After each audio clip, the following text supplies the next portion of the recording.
One. Okay guys, meron din ba kayong mga tira-tirang mga lechon or may mga leftover kayong mga pritong karne na hindi nyo na alam kung ano yung gagawin nyo bukod sa lechon paksiw? Meron akong isang dish na ituturo sa inyo for today's video. Ito yung specialty sa amin sa Marikina. Tuturo ko sa inyo ay ang tortang lechon kawale, okay? So, bago natin gawin yung mismong torta, tuturo ko muna sa inyo kung paano gumawa ng sauce, okay?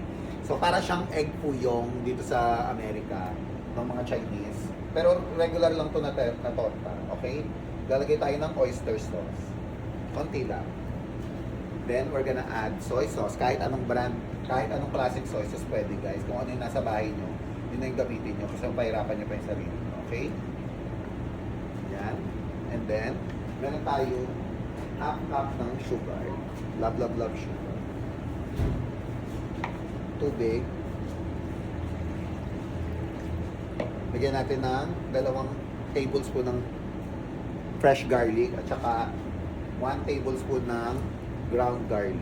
Hahaluin lang natin yan. Nilalagyan natin ng paminta. So alam niyo naman, konti lang ako maglagay ng paminta dahil matapang yung paminta natin dito sa restaurant. So iinit lang natin to, ha? Okay? Init lang natin yan. Hayaan lang natin yan mag-boil. Yan yung sauce natin. So ito yung tira-tira natin lechong kawale. Meron tayong onion, repolyo, daon ng sibuyas. Pero pwede rin kayo gumamit ng toge kung meron kayong toge, okay? So ito, meron tayong 8 itlog. Babatiin lang natin ito guys.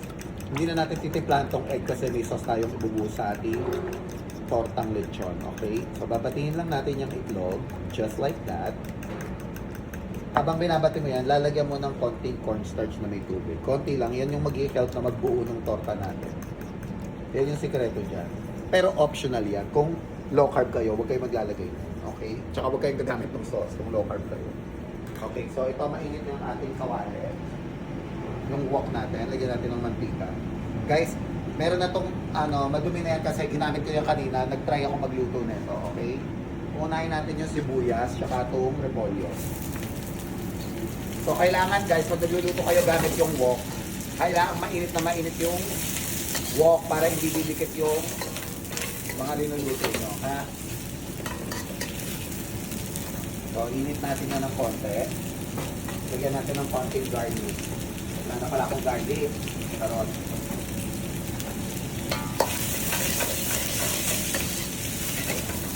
Sasabay na natin dyan yung iwan natin yung kawali. Tinagtad natin kanina. Ganyan, dali lang, diba?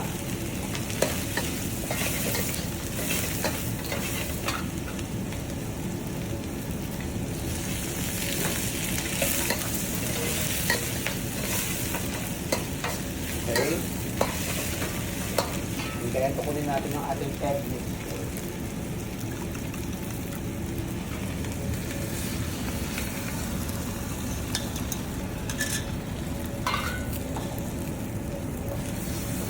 Iikot nyo ngayon yan guys, ha? Kakalat nyo yung itlog. Just like that. Hayaan natin yung maluto. Dagdag kayo ng mantika kung kinakailangan. Huwag kayong matakot doon sa mantika kasi ang dami nitong linuluto natin. Okay? Ikot-ikot nyo yan. Hanggang maluto yung egg.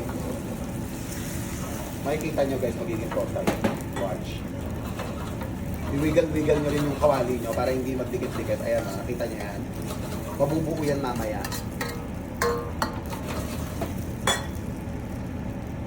Yung iba nga deep fry talaga to eh. Hindi naman natin yan i-deep fry. So kailangan yung ilalim niyan guys ma-brown-brown, ha.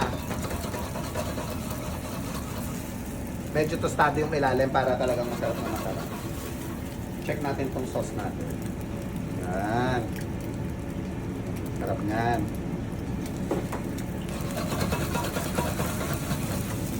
So kapag nagwiwiggle na siya guys, try nyo nang baliktarin yan using your wok. Lakasan nyo lang yung pag, ganito ha, 1, 2, 3.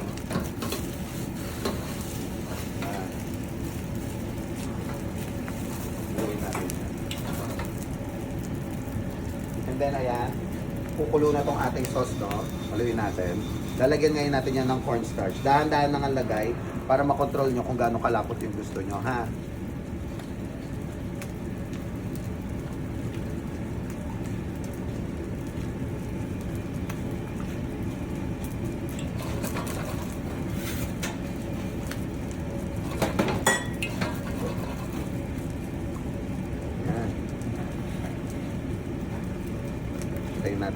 kahapon.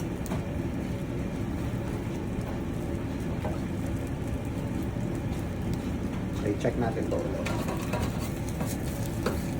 Yan. Yan yung tamang-tamang consistency na gagawin natin. Luto na to. Hintayin na lang natin lumapot yung sauce, guys. Okay? Then I'll show you kapag malapot na. Okay guys, ayan, malapot na yung sauce natin. Ganyan lang yung tamang consistency na gusto natin. Lalagyan na ngayon natin yan ng green onion. Dali lang, di ba? Napakadali. Tapos, bibiyakan natin yan ng kapakte.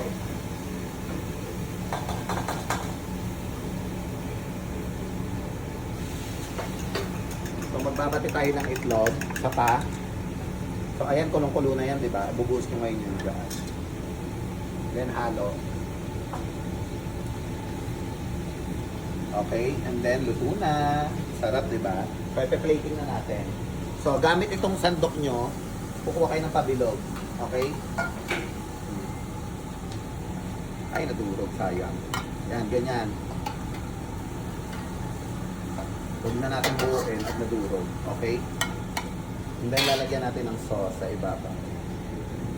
Promise guys, ang sarap nito. Maniwala kayo sa akin. Yummy yummy. Tikman na natin. Ito kutsara. Ang tortang lechon by OD. Sarap. Tignan natin.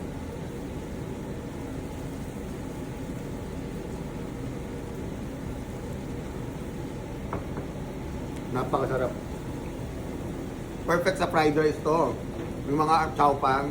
Ayan guys, may regalo na naman ako sa inyo for today's video. Ang Love Love Love Tortang Lechon by OD. Only at Pork and Spoon.